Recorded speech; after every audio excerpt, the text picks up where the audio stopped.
We all wanna change. We all wanna be somebody else. I wanna visit all the places nobody goes. I wanna teach all the things that nobody knows. I wanna grow wings, leave the coop, learn to fly. Bungee jump from the tallest building in Dubai. I wanna fly around town in my UFO. I wanna eat real food, not the GMO. Back to Desert with Days, and I am here with Chris McLennan, founder and director of Arizona Fearcon. Phoenix Fearcon. Phoenix Fearcon. Okay, we can make that an Arizona thing. You can if you want to, yeah. Welcome, Chris. When did you decide that you loved horror? I was 5. Wow. I got chickenpox. And back then, this was like 100 years ago, when you got chickenpox, they had to put you in a dark room and keep you in there for a couple of days. So I don't know why. But they put me in my mom's bedroom with a TV set. And back then, the TVs played, it was called $1 Million Movie. And it played one film on a loop all day long. The film that it played the 2 days that I was sick was House on Haunted Hill. With Vincent Price. And it was scary, horrifying, and for me, I was hooked at 5.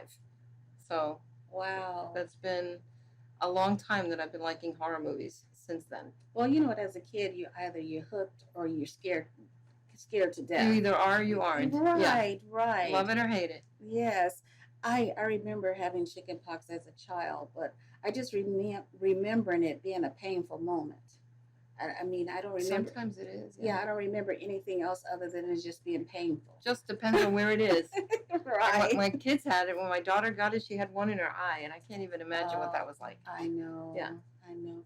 So, who are your biggest influences? Probably, I started reading a lot when I was a kid, so I read.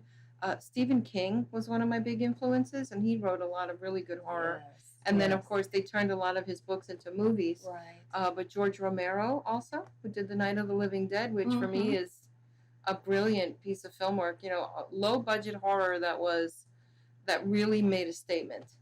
Right. And then I think I want to say John Carpenter is another one.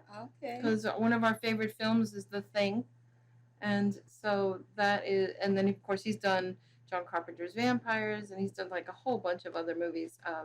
So I think a lot of them I was influenced by them to really, really enjoy and seek out more horror. For our audience that don't know about Phoenix Fearcon, can you give them a little bio on it? Sure. We started Phoenix Fearcon in 2006 in a little teeny tiny art gallery called the Paper Heart in Phoenix. They're closed now, but they let us use the place, and we had gone to film festivals for many years because we wrote for a pop culture magazine. So we reviewed films, we went to festivals, and I always ended up in a film festival bringing a pillow with me because all they did was show movies, and I would be really bored with these film festivals. And so every time we'd go to one, I'd say to my husband, you know, if I ran a film festival, I would have this, and then the next one, well, I would do this, and so I started a list.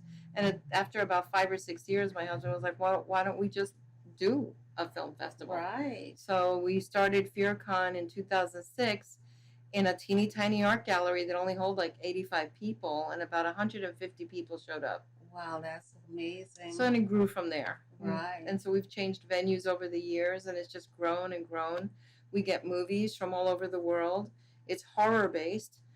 So we have horror, thrillers, sci-fi, chiller kind of films, and all the films that are submitted are for us amazing because you've got all these filmmakers. They have no money, but they put their blood, sweat, and tears into making these movies, right? And they send it to you, hoping against hope that maybe their film will get some kind of recognition, right? And it's occasionally it's really, really amazing to find a few diamond in the rough films and filmmakers who end up doing really well for themselves afterwards. Wonderful. You know? Well, horror is really, whether it's for you or not, is really a popular genre of movies. Now it is. Yeah. I don't know why it's gotten so much. Well, I don't know if it's because of the pandemic last year, people watched more television, but it's just a lot of TV stations are coming up on cable that are strictly dedicated only to horror. Well, that's amazing, and that's Yeah. awesome. Yeah. Because they need to have the dedicated channel for that. I agree. They really do. Yeah, and with all the fans out there, it's nice that they have choices and options now Right. of where to find their horror. Right. So what can I don't know if you want to tell, but what can your fans look for different this year?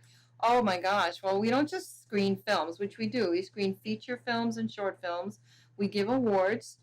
So the best feature, the best short, the audience favorite, the best director, all of those awards not only come with the recognition that, yes, your film was the best, but it also comes with a contract from one of our sponsors who is a film distribution company. So they will take their film and distribute it worldwide. Wonderful. So now they get the recognition that they deserve for being the best at our festival. It's one of the awards That's awesome. that we give out. An And then- amazing reason to want to submit your film. Absolutely. Amazing. And then we also have, in addition, we run it kind of like a convention. So we've got celebrity guests, we have panel discussions, we have workshops, we have really fun cosplaying teams that show up. So we've got the Umbrella Corporation from the Resident Evil films. They show up in costume. We've got the Arizona cosplay teams. We've got the United Zombies of America are coming. And they all come dressed up in costume, and they run around the place, and they make everybody have fun. Wow. We also have live bands that play, and then we Okay. have performance artists. Chris, tell me about Fearcon TV. Fearcon TV is something that was set up by our official host. His name is Jay Michaels, and he set up Fearcon TV for us so that we can show a lot of our content that happens live at the show. We'll show it on the TV so that we can broadcast it worldwide Okay. to fans that are unable to come to the show live. That's awesome. Mhm. That is awesome, especially I mean, for it's those- better to come live because you get to Right. meet our celebrities this year, Fred Williamson and Bill Oberst Jr. and Lloyd Kaufman. We're giving him a Lifetime Achievement Award. Wow. So they're coming. So it's fun to see them live. But failing that, we're also going to live stream a lot of that, like the discussions and the award ceremonies, to our fans through the Fearcon TV channel. So what's your expectancy of your numbers this year? Well, we can't fit a whole lot of people in the building that we're in right now. We can fit maybe up to about 1,000 people in Okay. there. But last year, because of COVID, we did the event virtual, Uh-huh. and we got a little over 10,000 visitors. Wow. So we're hoping that we'll get 1,000 people at the event, Uh-huh. and it'll be inside and outside. Right. But we're hoping to get maybe between 25 and 50,000 attendees on our festival site online, which is it's at Phoenix Fearcon Festivi site, which is an Okay. online virtual festival site. Okay. Are there plans to take Phoenix Fearcon outside of Phoenix?